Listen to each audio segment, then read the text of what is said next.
Hi friends, welcome to my channel. Friends, ಇವತ್ತಿನ ವಿಡಿಯೋದಲ್ಲಿ ನಾನು ನನಗೆ ಗೊತ್ತಿರುವಂಥ ಮಟ್ಟಿಗೆ ನಾನು ಕಂಡುಕೊಂಡ ಕೆಲವೊಂದು ಸಮಸ್ಯೆಗಳಿಗೆ ಫಸ್ಟಿಗೆ ಸ್ಟಾರ್ಟ್ ಮಾಡುವಾಗ ಏನೆಲ್ಲ ನನಗೆ ಸಮಸ್ಯೆಗಳು ಬಂದಿದೆ ನೋಡಿ, ಅದನ್ನು ಈ ವಿಡಿಯೋದಲ್ಲಿ ನಿಮ್ಮ ಜೊತೆ ಶೇರ್ ಮಾಡಬೇಕಂತಿದ್ದೀನಿ.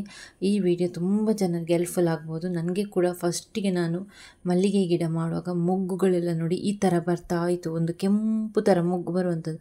ನನಗೆ ಆವಾಗ ತುಂಬ ಟೆನ್ಷನ್ ಆಗ್ತಿತ್ತು, ಮೊಗ್ಗೆಲ್ಲ ಯಾಕೆ ಹೀಗೆ ಬರ್ತಾ ಉಂಟು, ಏನು ಸಮಸ್ಯೆ, ನಾವು ಕೊಟ್ಟಂಥ ಗೊಬ್ಬರದ ಒಂದು ಕೊರತೆಯ ಅಥವಾ ಗೊಬ್ಬರ ಜಾಸ್ತಿಯಾಗಿ ಹೀಗೆ ಆಗ್ತಾ ಉಂಟಂತ ಹೀಗೆ ನಾನಾ ಥರದ ಯೋಚನೆಗಳು ನನಗೆ ಕೂಡ ಬರ್ತಾಯಿತ್ತು. ಆವಾಗ ನಾನು ಬೇರೊಬ್ಬರಿಗೆ ಕಾಲ್ ಮಾಡಿ ವಿಚಾರಿಸಿದೆ. ಅಂದರೆ ಅವರು ಮುಂಚಿಂದಲೂ ಕೂಡ ಮಲ್ಲಿಗೆ ಕೃಷಿಯನ್ನು ಮಾಡ್ತಾ ಇರುವಂಥವರು, ಅವರಿಗೆ ಇದರ ಬಗ್ಗೆ ತುಂಬಾ ಅನುಭವ ಇತ್ತು. ಹಾಗಾಗಿ ನಾನು ಅವರೊಂದಿಗೆ ಕಾಲಲ್ಲಿ ಕೇಳಿದೆ, ಈ ಥರ ಮೊಗ್ಗೆಲ್ಲ ಬರ್ತಾ ಉಂಟು, ಇದಕ್ಕೆ ಕಾರಣ ಏನು ಅಂತೇಳಿ.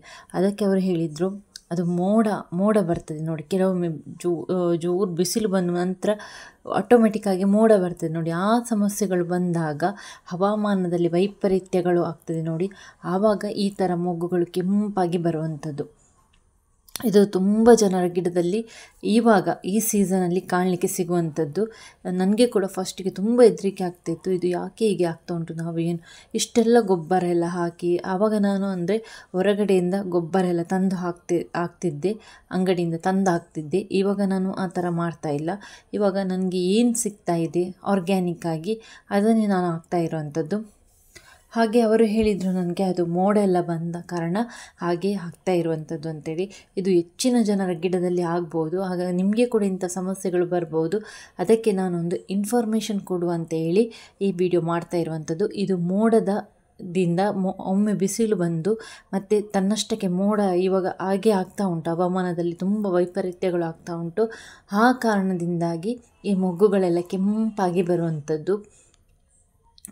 ಮತ್ತು ಇನ್ನೊಂದು ವಿಷಯ ಏನಂದರೆ, ಮಲ್ಲಿಗೆ ಗಿಡಗಳಿಗೆ ಇನ್ನು ನೀರು ಕೊಡುವಂಥ ವಿಚಾರ.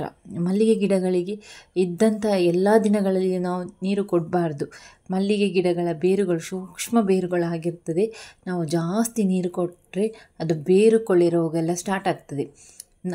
ನಾನಿಲ್ಲಿ ಏನು ನಿಮಗೆ ಸಲಹೆ ಮಾಡ್ತೀನಿ ಅಂದರೆ, ಮಲ್ಲಿಗೆ ಗಿಡಗಳು ನೀರು ಯಾವಾಗ ಬೇಕು ಅಂತ ಕೇಳ್ತದೆ ನೋಡಿ, ಆವಾಗ ನಾವು ನೀರು ಕೊಡಬೇಕು. ಹಾಗಾದರೆ ಮಲ್ಲಿಗೆ ಗಿಡಗಳು ಯಾವಾಗ ನೀರು ಬೇಕು ಅಂತ ಕೇಳ್ತದೆ, ಅದನ್ನು ನಾವು ಪರೀಕ್ಷೆ ಮಾಡಬೇಕಾದ್ರೆ ನಾವು ಒಂದು ಮಧ್ಯಾಹ್ನ 2 ಅಥವಾ 3 ಗಂಟೆ ಒಳಗೆ ಒಮ್ಮೆ ಗಿಡಗಳನ್ನು ನೋಡಬೇಕು. ಆ ಗಿಡಗಳು ಏನೂ ಆಗಲಿಲ್ಲ ಅಂದರೆ, ಬೆಳಗ್ಗೆ ಇದ್ದಂಥ ಪೊಸಿಷನಲ್ಲೇ ಆ ಗಿಡಗಳು ಇದೆ ಅಂತ ಹೇಳಿದರೆ ಮಲ್ಲಿಗೆ ಗಿಡಗಳಿಗೆ ನೀರು ಕೊಡುವ ಅವಶ್ಯಕತೆ ಇಲ್ಲ. ಮಲ್ಲಿಗೆ ಗಿಡಗಳು ನೀರನ್ನು ಹೆಚ್ಚು ಅವಲಂಬಿಸಿರುವುದಿಲ್ಲ. ಮಲ್ಲಿಗೆ ಗಿಡಗಳಿಗೆ ಒಂದು 2 ದಿನಕ್ಕೆ ಅಥವಾ 3 ದಿನಕ್ಕೊಮ್ಮೆ ನೀರು ಕೊಟ್ಟರೆ ಸಾಕಾಗ್ತದೆ. ಆದರೆ ತಾರಸಿಯಲ್ಲಿ ಏನಾದರೂ ನಿಮ್ಮ ಗಿಡ ಇದ್ದರೆ ಆವಾಗ ನೀವು ನೀರನ್ನು ಕೊಡಲೇಬೇಕು, ಯಾಕೆಂದರೆ ಅದು ತುಂಬ ಬಾಡಿ ಹೋಗ್ತದೆ. ತಾರಸಿಯಲ್ಲಿ ಬಿಸಿಲು ಜಾಸ್ತಿ ಇರುವ ಕಾರಣ ಅದು ಬೇಗನೆ ಬಾಡಿ ಹೋಗ್ತದೆ. ಹಾಗಾಗಿ ತಾರಸಿ ಗಿಡಗಳಲ್ಲಿ ಆದರೆ 1 ದಿನ ಬಿಟ್ಟು 1 ದಿನ ನೀರು ಕೊಡಲೇಬೇಕಾಗ್ತದೆ. ಮತ್ತು ಇವಾಗ ಈ ಸೀಸನ್ ಏನಂದರೆ, ಒಮ್ಮೆ ಬೆಳಿಗ್ಗೆ ಒಳ್ಳೆ ಬಿಸಿಲಿರ್ತದೆ, ಮತ್ತು ಮಧ್ಯಾಹ್ನ ನಂತರ ಮೋಡ ಬರ್ತದೆ, ಅನಂತರ ಸಿಡಿಲು ಗುಡುಗು ಈ ಥರ ಎಲ್ಲ ಬರಲಿಕ್ಕೆ ಸ್ಟಾರ್ಟ್ ಆಗ್ತದೆ. ಇವಾಗ ನೋಡಿ ನನ್ನ ಗಿಡಗಳು ನೋಡಿ, ಇಲ್ಲಿರುವಂಥ ಗಿಡಗಳು ನೋಡಿ ಎಷ್ಟು ಬಾಡಿದೆ ಅಂತೇಳಿ. ಇದು ಮೇಲೆ ಇದ್ದಂಥ ಗಿಡಗಳು, ಇದು ತುಂಬ ಬಾಡಿದೆ. ಈಗ ನನಗೆ ಗೊತ್ತಾಗ್ತದೆ ಈ ಮಲ್ಲಿಗೆ ಗಿಡಗಳಿಗೆ ನೀರಿನ ಅವಶ್ಯಕತೆ ಇದೆ ಅಂತೇಳಿ. ಆವಾಗ ಮಾತ್ರ ನಾವು ನೀರನ್ನು ಕೊಡಬೇಕು. ನೀರು ಕೊಡುವಾಗಲೂ ಕೂಡ ಅಷ್ಟೇ ನೋಡಿ, ಇದು ಗಿಡ ಏನೂ ಆಗಲಿಲ್ಲ, ಇದು ನಮ್ಮ ಬೆಳಿಗ್ಗೆ ಹೇಗಿತ್ತು ಹಾಗೇ ಉಂಟು. ಹಾಗಾಗಿ ಈ ಗಿಡಗಳಿಗೆ ನೀರಿನ ಅವಶ್ಯಕತೆ ಬೀಳೋದಿಲ್ಲ. ಈ ಗಿಡ ಚೂರು ಬಾಡಲಿಲ್ಲ ನೋಡಿ, ತುಂಬ ಫ್ರೆಶ್ ಆಗಿ ಉಂಟು. ಇವಾಗ ನಾನು ಮೇಲಿನ ಗಿಡಗಳಿಗೆ ನೀರನ್ನು ಕೊಡ್ತಾ ಇದ್ದೇನೆ. ನೀರು ಕೊಡುವಾಗಲೂ ಅಷ್ಟೇ, ನೀವು ಬುಡಕ್ಕೇ ನೀರು ಕೊಡಬೇಕು, ಮತ್ತು ಎಲೆಗಳಿಗೆ ಹಾಕೋದಾಗಲಿ ಆ ಥರ ಮಾಡಲಿಕ್ಕೆ ಹೋಗಬೇಡಿ. ಸಂಜೆ ಹೊತ್ತಲ್ಲಿ ನೀರು ಕೊಡಬೇಕಾಗ್ತದೆ. ಡೈರೆಕ್ಟಾಗಿ ಬುಡಕ್ಕೇ ನೀವು ನೀರು ಕೊಡಬೇಕು. ನಾನಿಲ್ಲಿ ಹೋಸ್ ಪೈಪಲ್ಲಿ ಕೊಡ್ತಾ ಇದ್ದೇನೆ. ಇವಾಗ ಇಂಥ ಸಮಸ್ಯೆಗಳು ಕಂಡು ಬಂದಾಗ ಮಾತ್ರ ನಾವು ಗಿಡಗಳಿಗೆ ನೀರನ್ನು ಕೊಡಬೇಕಾಗ್ತದೆ. ಮತ್ತು ಎಲ್ಲ ಟೈಮಲ್ಲಿಯೂ ನೀರನ್ನು ಕೊಡಲಿಕ್ಕೆ ಹೋಗಬೇಡಿ. ಗಿಡಗಳು ಬಾಡಿದಂಥ ಮುನ್ಸೂಚನೆಗಳು ನಮಗೆ ಸಿಕ್ಕಿದಾಗ ಮಾತ್ರ ನಾವು ನೀರನ್ನು ಕೊಡಬೇಕಾಗ್ತದೆ. ಗಿಡಗಳಿಗೆ ಜಾಸ್ತಿ ನೀರು ಕೊಟ್ಟರೂ ಕೂಡ ತೊಂದರೆ ತಪ್ಪಿದ್ದಲ್ಲ. ಮತ್ತು ನೀವು ಗಿಡಗಳು ಬಾಡಿದಾಗ ನೀರು ಕೊಟ್ಟರೆ ಏನಾಗ್ತದೆ ಅಂದರೆ, ಗಿಡಗಳಿಗೆ ಆಯಾಸ ಆಗ್ತದೆ. ಆಯಾಸ ಆದಾಗ ನಾವು ನೀರು ಕೊಟ್ಟರೆ ಗಿಡಗಳಲ್ಲಿ ಚೆನ್ನಾಗಿ ಇಳುವರಿ ಬರಲಿಕ್ಕೆ ಸ್ಟಾರ್ಟ್ ಆಗ್ತದೆ.